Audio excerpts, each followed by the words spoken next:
myself Ullas. I came to know about this place from one of my friends who posted the picture in Instagram.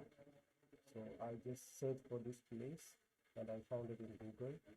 So I just make a Google map and I just come here. It's an amazing place. I never expected this kind of place will exist in Qatar.